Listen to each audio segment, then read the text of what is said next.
Thank you, Jesus. All right, all right, all right. 11:35, 11:35, and you are tuned into Heart Connections with your heart coach, Adelai Brown. It is time for Heart Talk. This is the talk portion of our show. This is where we come to renew our hearts and restore our minds. It's Feel Good Friday. And, we're family, and I could keep it real with y'all. I am really stirred up in my soul, y'all. This book, I'm getting ready to hit publish on my new book, like officially published. Like I've shown y'all the proofs and like it's real, it's there. I'm not just pulling it out the air. But it's so many wonderful things that God is doing. I'm working on getting ready for the Help Save Me Heart classes. And I am so excited about helping people overcome. I was talking to my husband about this earlier this morning, and it's just really encouraging to have somebody who knows you so intimately to encourage you. Because if anybody can testify to how crazy I am and how much I'm not qualified to doing this, I think my husband would have the best argument, but instead he encourages me and pushes me to go forward. So I just want to send some shout out to my honey, my love, Kevin. I love you. Thank you so much for all that you do and have done. And yeah. And so this segment of Heart Talk is Feel Good Friday. And yesterday, I just want to put this out there. I was supposed to do an interview because we're still talking about lupus awareness. And I was supposed to do an interview with my sweetheart, my little sister, Shonda Faulkner Wiggins. And she just has such a powerful testimony of how God has brought her through in her battle, her fight against lupus, and just the, I mean, she's really an overcomer. And I just want to just let you guys know that I plan to reschedule that interview for sometime next week. So just, just know that that interview is definitely coming. So I just wanted to put that out there for you guys. Now, when I logged on, go ahead and get into Heart Talk. When I logged on to Facebook this morning, I saw a memory of a video that I did 2 years ago.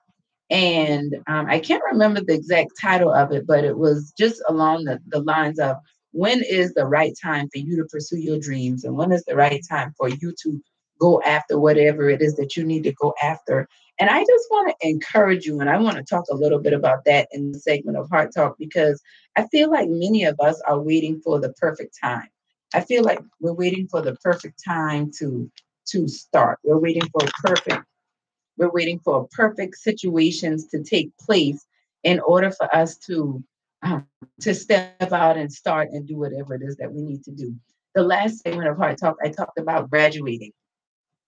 And I think that many of us, and I told you that graduation isn't always a physical thing. I think many of us are in a space where it's time for us to graduate in our faith, in our beliefs, in the way that we do things. It's time for us to graduate and grow up. We need to grow up in God. Especially, I know a lot of people who can quote scriptures and they can read the Bible and pray you under a table, but they would never step out and do whatever it is they need to do in life.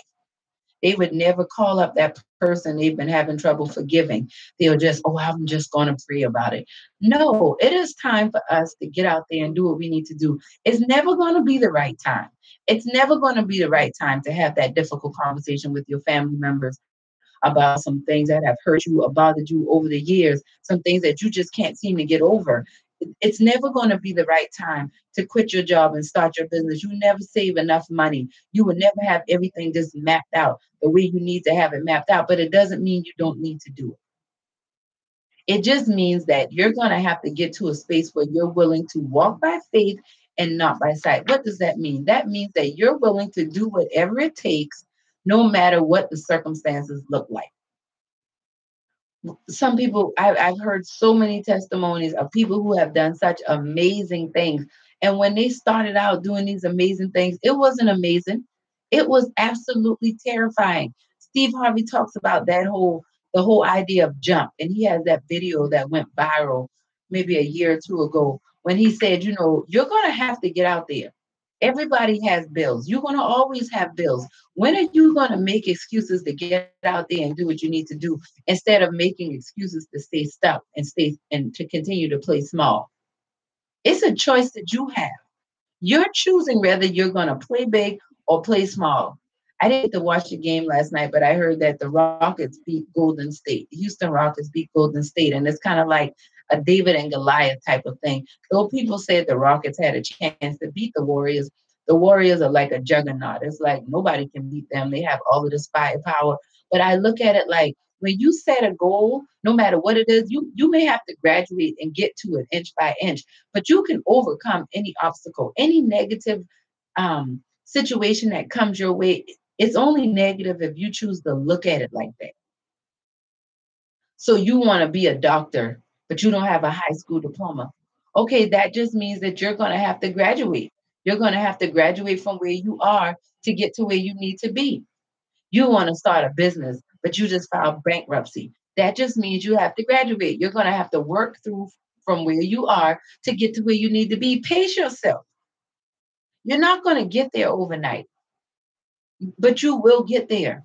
I remember when I started the home buying process. And I remember thinking that I remember, first of all, I wanted to buy a house, but I didn't even believe that I could. I didn't believe that somebody like me could own a house, somebody who'd been on Section 8, who'd been on housing, who had already experienced all of those things. I didn't think I could own a home. I didn't even believe that I could ever get to a space in life where I can pay straight rent, much less own a home. And I remember the first time I attempted to buy a home, and there were so many things that I needed to do. I fell back. I felt intimidated. I felt like I could never do it. That'll take too long. But then when I came back 3 or 4 years later to try again, well, like four, almost 5 years later to try again, I realized that had I just hung in there 5 years earlier, I probably would have bought the house 2 years earlier. But I quit. I gave up on myself because I didn't think I was prepared and I didn't think I was ready. But if I had looked at it from the perspective of I'm going to graduate from renting to home ownership, then I realized class by class, course by course, credit by credit, I will get there. Baby steps will get you up the mountain. You can sprint, you can jump, you can jog, or you can take baby steps. Either way it goes, you're going to get there. You just have to be willing to take your time or even look foolish for some people. Pursuing your dreams, let's just talk about that a little bit. Pursuing your dreams makes you look foolish. It makes you look crazy. People will, well, what would make you do that? What would make you think that that would work? Why would you do this? People will give you all of the reasons why it can't work, but you have to go ahead and think ahead of how many reasons it can work, all of the reasons that it will work out. And you have to have that as an arsenal, as your weapons to use when those negative thoughts and ideas come from you and from others. Yes, it's going to work because I want it to work, because I'm dreaming for it to work. And if it doesn't work, something better is going to work. But nothing will work if you don't just surrender to the thought that I'm going to do it and actually do it. You are worth it. You're worth the time and energy required, the investments that are required to get this thing done. You are worth it. Absolutely. But do you believe you are? Do you believe you're worth it? Do you believe that you have what it takes to get over anything that may come your way? Or are you just sitting on the wayside watching everybody else playing the game and you've just committed to being, hey, I'm just gonna be I'm a cheerleader. Don't get me wrong, I know cheerleading is a very competitive sport, but cheerleading is so competitive that people go to cheer conferences to cheer on the cheerleaders. What I'm saying is, whether you feel like you're a cheerleader or not, it's time for you to get on the court. It's time for you to get in the ring and do what you need to do. Even if you're a cheerleader, it's time for you to get out on the court. It's halftime. It's time for you to put your game face on. It's time for you to do what you need to do. I know too many people, oh, I'm okay with being in the background. I like to cheer other people on. Listen, you may be okay with being in the background, but is God okay with you being there? Is that where you were required to be? Your being on the forefront doesn't mean you have to be on the stage. Your being on the forefront doesn't mean you have to get behind a mic, but your being on the forefront means that you're not no longer playing small. Your being on the forefront means that you're going to get out there, you're going to write that book, you're going to say I do, you're going to walk down the aisle, you're going to pursue that degree, you're going to buy that house, you're going to get that divorce, you're going to sell that house, you're going to do whatever it is, wherever you fit in this. But you've been asking yourself, when is the right time? Now. Who's supposed to do it? You. Just in case you didn't know, just in case you had an excuse for why you weren't doing what you needed to do. Who's supposed to do it? You. It's time. Like we really don't have time to play these games anymore, guys. And like I have even said that with myself. And it's not about I've heard people, I'm lazy, or I'm just not getting it done because you're not lazy. Be honest with what you are.